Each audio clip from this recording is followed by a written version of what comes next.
My wife and I are planning a last-minute road trip. Long story short, this weekend opened up and we have some opportunity here. We are planning on doing a 100-mile, roughly speaking, 100-mile dirt road. About 98 to 99% of that is all dirt. I'm ballparking. I've been on sections of this road before, but I have not been on the road in its entirety. So I know parts of the area very well. It is an extremely beautiful drive, and I'm really looking forward to this. It is the end of July. However, the elevation of this road is so high, and we had such a hard winter. It's going to be interesting to see if there's some parts of it that are still impassable due to snowdrifts. So we might get lucky, we may not. We'll see how that works. The other thing I have to really assess is how wet the roads are, how much rain it's beginning. Does it get rain while we're up there? I've been up there when it rains and that road turns into a soupy mess. It's one of those where you're driving sideways and forward. And if you drive too far sideways, you go off a cliff. So we'll assess all that out. If it gets bad, I mean, honestly, what you do, you just stop and you just have to be patient and let the roads dry out. So we'll see how this goes. It's just something I'm really looking forward to, and especially spending time with my wife out on the road, and I really want to show her this.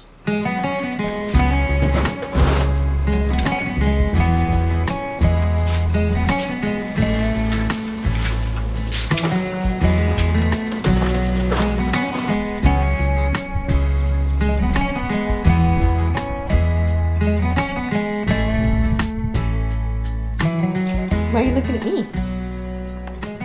Luna.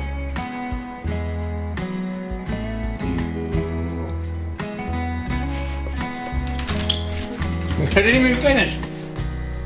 Wanna go for a ride? Wanna get in the truck? Wanna get in the truck? Me too?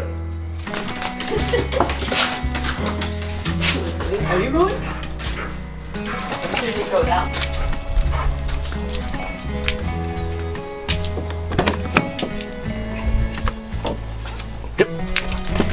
That's a good girl. Help, help.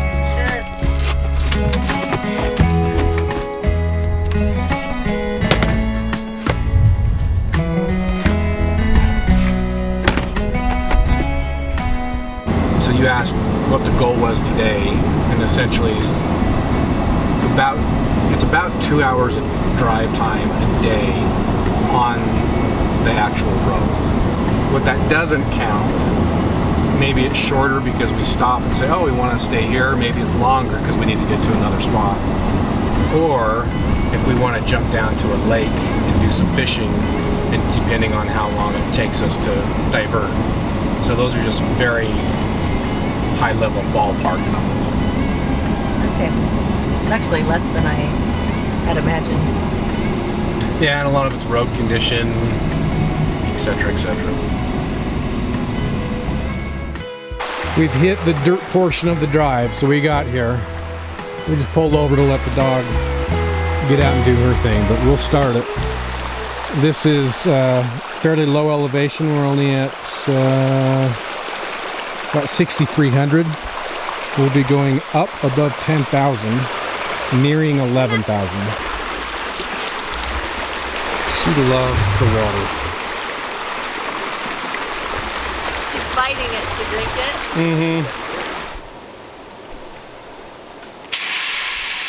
This gets so high, so the terrain change, you know, go from this juniper type up into the pines, and I just love the change. And the views up there, oh my gosh, they're so gorgeous.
We got our spot, not our first pick or our second, but we had a really cool spot.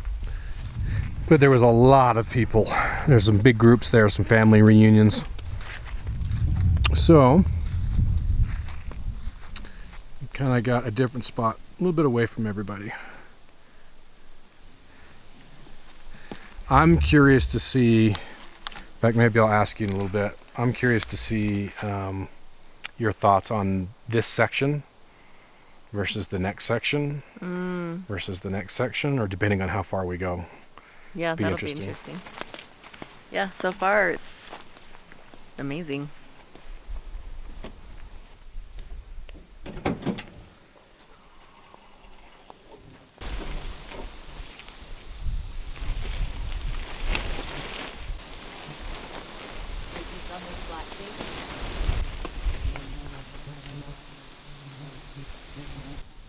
Okay.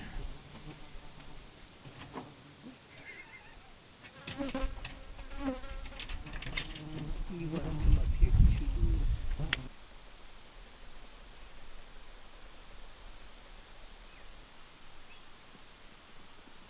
It's the thing with golden retrievers and their hair. Look at stickers everywhere. Oh, man, she's got them everywhere. I think she got into a little patch. She seems tired already. And you kind of look like a mangy mutt already. Huh, you were all pretty and combed. Now you're a mountain dog. Now you're a mountain dog. Looks pretty with the gray clouds, I think. Look at this.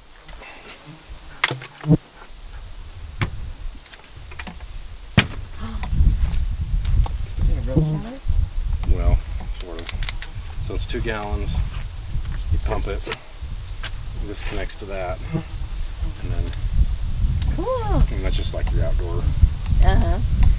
But I thought that'd be good to. I mean, you could even do your hair, rinse off. I could use this when I'm out hunting halfway through, and just to. Feels so good, just a little bit. This is supposed to heat up. Now, if it heats up and sits overnight, Yeah. I'm sure it'll cool down. But anyway. After getting settled, we decided to take a small walk to explore the area.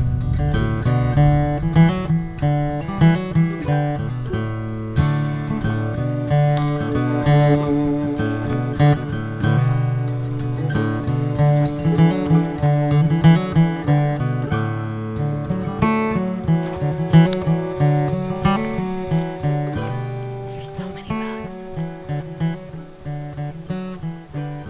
Yeah, it's definitely buggy. But they kind of always are in certain areas. I mean, I've been through places where I literally could not breathe without inhaling mosquitoes. There was some spots like that at the girls' camp. Only they weren't mosquitoes. They were those little...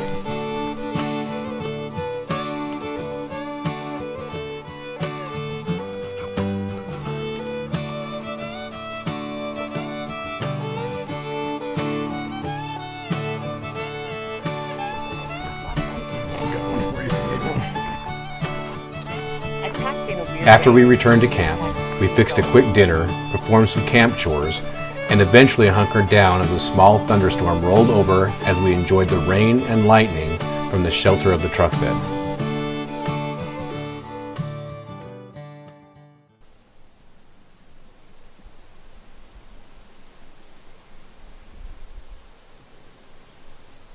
I'm an early riser, so the next morning I was up by 6 a.m. enjoying the area. In life, it seems we're running from one thing to the next and often double booked, so I took advantage of just slowing things down and enjoyed the morning.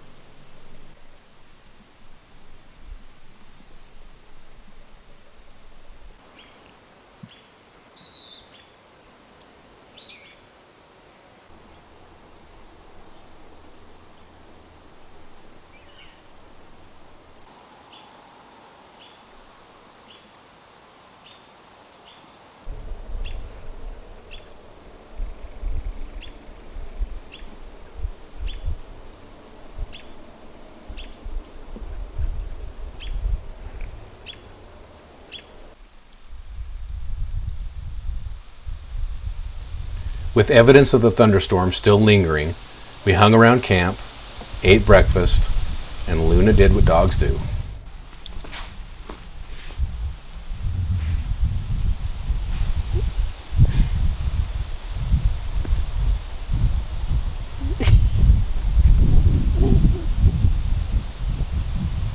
Did you get caught? You embarrassed? Later, some of us took advantage of the slower pace.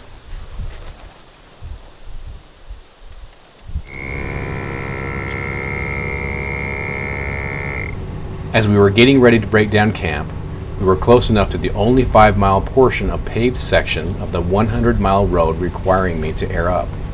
I took advantage of having quick access to the pump and aired up in preparation.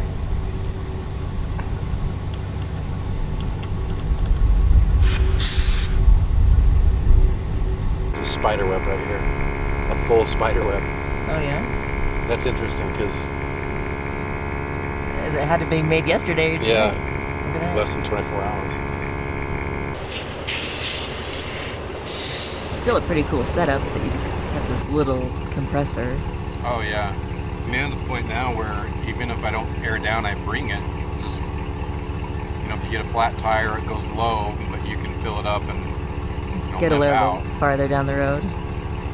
Because it wouldn't be the first time that's happened. Nope.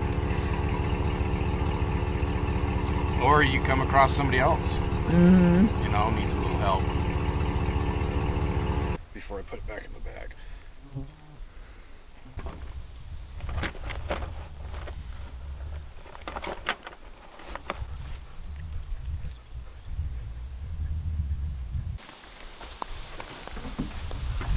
We broke down camp and got back on the road, but not before I got some thoughts from Kristen.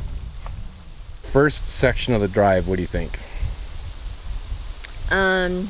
Well, I loved that we went from, well, like city, but we passed through different terrains, you know, saw a lot of different types of trees and flowers and stuff like that, and then just some amazing wide open views, like hundreds of miles of mountains and valleys and stuff. I loved that. Oh, you just wait. So this section I haven't been on. We're now to the point where once we drive a little further south, I've been there. And then the furthest southern section I haven't been. So I know what we have ahead of us. Mm-hmm. I know the views and some of the things that, at least to me, stand out. And you think they're better than what we've already seen? I'm not going to say. I find it hard to believe it could get much better. So we'll have to see. Okay.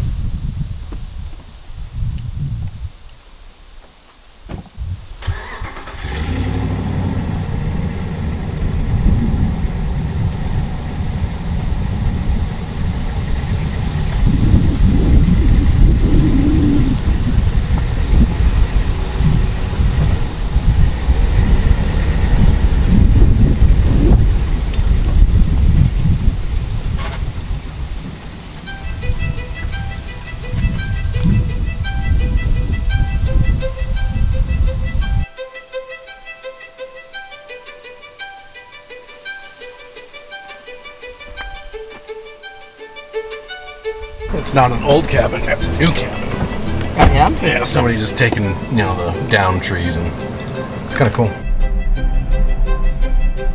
Sections of the road have been in place since the 1880s and used by early settlers for timber to build homes, churches, and railroads. Via my research, loggers could get 40 cents for a single tie, often more than a day's wages. No fill. Not a problem. To handle all the timber demand and production, many sawmills popped up in most of the canyons.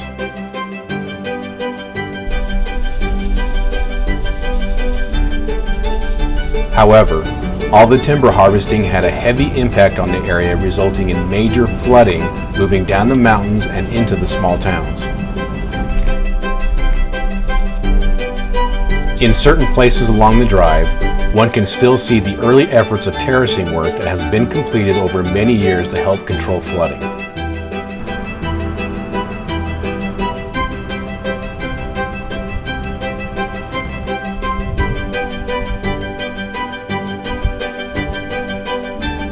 In the 1930s, the Civilian Conservation Corps, or the CCC, connected parts of the dirt trail into what my wife and I are now driving today.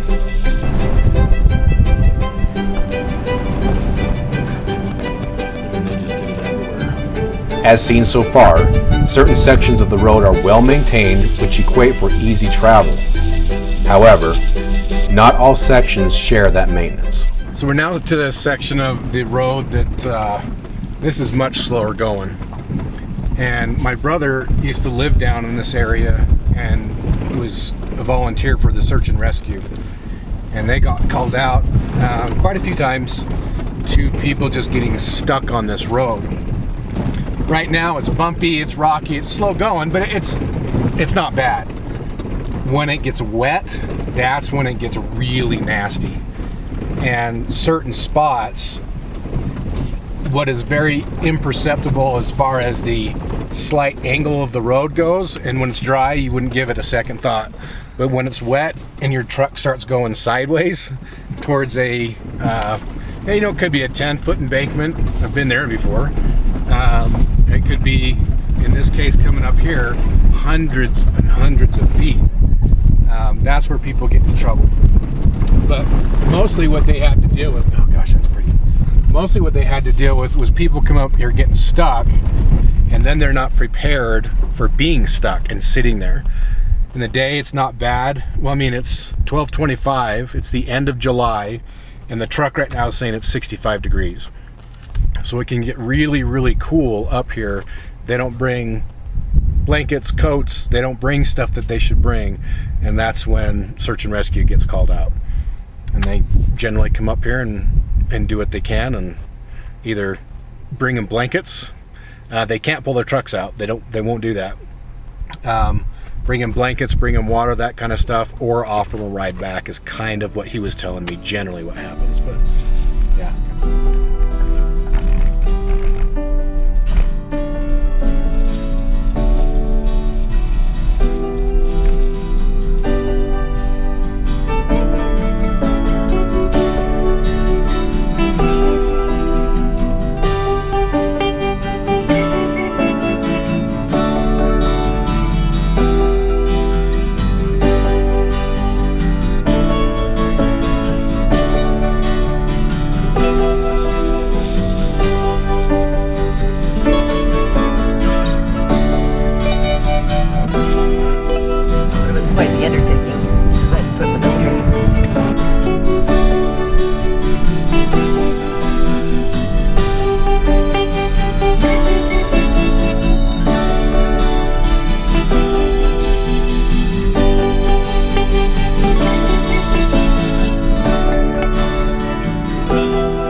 This is a quick preview of the question I asked you before, and I'll ask again, but see, what do you think about this versus the first section? Well, I don't know if versus is the right question, but it's pretty amazing. I mean, I wouldn't want to compare like one's worse or better than the other one. They're different and both spectacular. Yeah, they're kind of fun in their own different ways, aren't they?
just got into camp number 2. We came off the main road down a side dirt road for a little bit.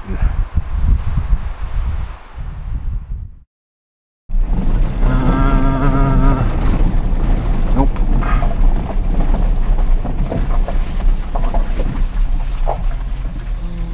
No. So we're not going to do this one, but I think there's a way around this.